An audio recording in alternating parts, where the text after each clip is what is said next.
Hello everybody and welcome back to On Point HQ. I hope everyone's doing really well.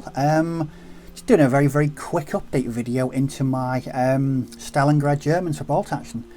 Things have been progressing, as we will see in this video, and some quite frankly ridiculously sized bases in front of you, which I'll talk about in a minute. So just as a recap, what am I doing? I have a Stalingrad German bolt action army that I painted over the last year and the year before that, sort of very slowly. Wasn't very happy with the paint scheme or the basing or anything in general, so I've decided to give it a bit of an overhaul. This has involved a new paint job, better basing, but recently I've been going one step further and I've been using weathering pigments by Vallejo to create that dusty Stalingrad look that I've been after. I think that was the vital missing component from my previous scheme. Just didn't sit well with me at all. So I've broken out the weathering pigments and they've transformed the way the army looks. So I thought I'd show you what I've been up to. I'll pop a link in the description to the previous update where I showed a couple of the infantry sections and a mortar team and a tank that I've been working on. Things have moved significantly since then because in previous videos I've mentioned my local bolt action Facebook group has monthly painting competitions. Well, for the back end of this year we're doing a sort of a 3-month one, and it's going to be a sort of armies on parade type painting competition. So I've decided to enter my Stalingrad Germans because I'm working on it. I really like the direction the army's heading, and it's an excuse to make some rather over the top basing. So without further ado, let's get to these. So what I decided to do is make some display bases for each unit for the armies on parade painting competition. I was going to shiver with the camera here. Ooh. So this is the first one. This is the infantry base. It's to show off the last infantry section that I painted. That was finished this week, and then I've been working on the bases yesterday.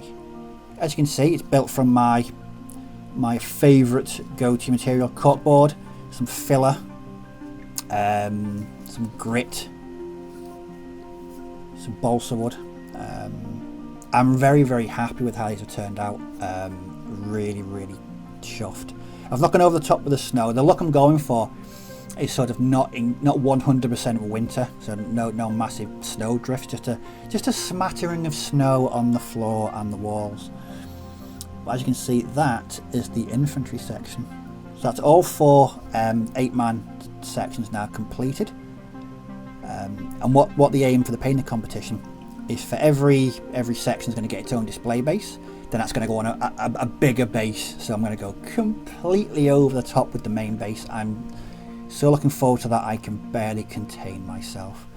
Which goes to show the kind of rock and roll life that I lead. But I digress. There we go. So that's the infantry section. So what I've also done as well is built one for. This is going to be for both the machine gun sections, but I've only finished the one machine gun section, so I've added the mortar to this one, so you can see just how it will look with both in there. Again, built exactly the same way as the infantry one. So corkboard mounted on card. Please forgive the sort of raggedy edges on the cardboard. I need to tidy them up and add some grit, but I wanted them all at the same time. So there we go. Again, really happy with how these have turned out. They look the business. They really do, and not too difficult to make. And painting was easy. In fact, the most difficult part was was painting all the individual bricks brown. But I put some decent music on, a cup of coffee, and it didn't take too long. So what this will be the dual machine guns will be on there. The mortar will go on there on its own base, which I'm yet to make.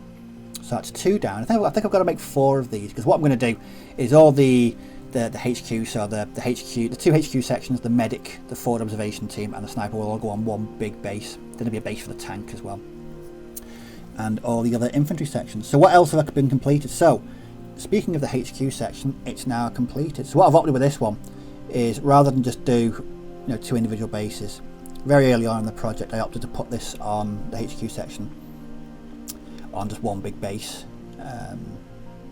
Again, I'm not a competitive gamer, so sometimes the basing won't really appeal to me if it's sort of separate basing. So I'll often do very little tiny dioramas like this. As you can see, updated paint job, more stuff added to the base, so more bricks, more balsa wood, and the weathering pigments have given it that dirty, dusty, grimy Stalingrad look that I'm certainly aiming for. I also sort of did the medic as well. So again, all the equipment's been painted properly, a bit of dust. I really like it. It's one of my favourite bolt action models. I absolutely love this model. Really, really well sculpted, full of character. Just a great model. And the last one was the spotter for the mortar team. So what I did, again, paint job, added a spare rifle to the base and a bit of dust to give it the Stalingrad look. So he will be going on a separate base with the mortar team. And there we go. So that's what I've been up to. So it's pretty much the project's almost done. All I've got left to paint is the major section, which is 3 dudes, the forward observation team, the second medium machine gun team, and the sniper. I absolutely love my sniper model, so I'm not going to be doing too much messing with that. Just a bit of dust on the base, just to fit it in with the rest of the project. But very, very close. I think what I'll do is get all the painting out of the way first, and then do the basing. But this basing, people know me, know I love my basing, and this has been no different. Absolutely enjoyed every minute of working on these bases, and I'm really, really chuffed with the outcome. So hopefully in probably 5 or 6 weeks time, the whole thing will be on one big base, and I'm really looking forward to it. If you've got any comments or questions about bolt action, gaming in general, please leave them down below, and I'll certainly respond to all comments and questions. But as always, thanks for watching. Do take care. May your dice roll well, and I'll catch you all in the next video. So bye bye for now.